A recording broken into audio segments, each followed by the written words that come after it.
Epidemiologu dati liecina, ka pērn saslimšanas gadījumu skaits ar trihinelozi Latvijā, salīdzinot ar iepriekšējo gadu, palielinājies 4 reizes. Pērnējā gadā valstī reģistrēti 52, savukārt šogad jau 38 saslimušie ar trihinelozi, no kuriem lielākā daļa konstatēti Daugavpilī, Daugavpils novadā un Krāslavā. Ņemot vērā ilgstoši nelabvēlīgo epidemioloģisko situāciju saistībā ar trihinelozi Dienvidlatgales reģionā, Pārtikas un veterinārais dienests kopā ar Slimību profilakses un kontroles centru šajās pašvaldībās rīkoja informatīvās sanāksmes, lai pārunātu slimības izplatīšanās cēloņus un turpmākos preventīvos pasākumus. Trihineloze ir infekcijas slimība, kuras ierosinātais ir trihinela, parazitārais tārps. Ar trihinelozi var inficēties ik viens, kurš lieto uzturā svaigu vai termiski nepietiekami apstrādātu cūkas vai meža cūkas gaļu, kas inficēta ar trihinelām. Parazītu pārnēsātāji ir lielākoties savvaļas dzīvnieki.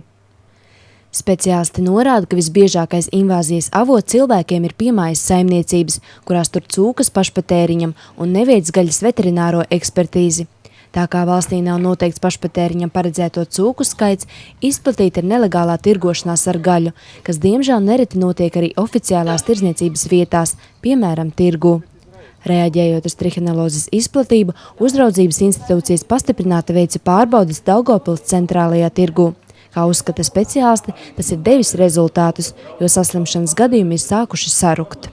Ir jāsaprot, ka cūgaļa ir jāiegādājās tikai drošajās tirdzniecības vietās un tikai no drošajiem pārdevējiem, kas tiešām nevis nelegālās tirdzniecības vietās kaut kur vārtu rūmēs, iekšpagalmu tirdzniecībā, ielu tirdzniecībā no paziņām.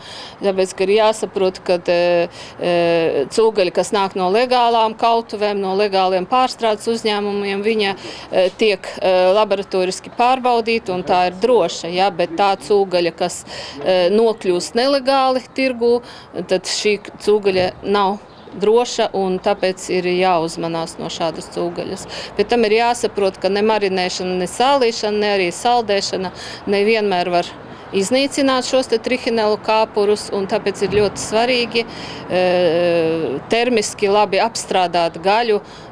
Pagastu pārstāvji uzskata, ka Pārtikas veterinārais dienests pārāk reti viesojas laukos un veic kontrolas saimniecībās.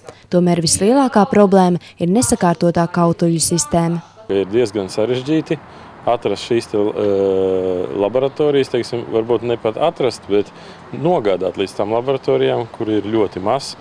Un šie vetārsti, kas veic šos pārbaudījumus, kaut vai tajās kautuvēs, viņas ir tikai dažas Daugavpils novadā, tas ir nepietiekami. Tas saistīts ar cilvēkiem, ka tālu jātransportē šie kautu ķermeņi, vai tā ir mājās kauta cūka, vai tas ir mežā iegūts dzīvnieks. Transporta izmaksas, laika patēriņš. Parasti medības arī notiek sestdienās, svētdienās, kad šīs iestādes nestrādā. Un es tā domāju, ka cēlonis tam visam ir tas, ka mēs esam ļoti stingras prasības izvirzījuši kautuvēm. Viņas labprāt nav atvērušās.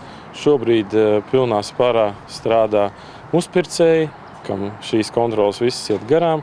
Tas ir ērti zemniekam, kurš uzreiz nodod lopu un saņem par to naudu, bet izpaliek šī kvalitātes kontrole. Un šeit ir gan, es domāju, zemkopības ministrijas, gan arī Pārtikas veterinārā dienesta, varbūt arī lauksaimniecības organizācijas nepietiekama uzstājība vai piedalīšanās ministru kabineta noteikumu grozījumos, labojumos, lai varētu atvieglot šo sistēmu un atvērt tādas nelielas kautuves katrā zemnieka saimniecībā.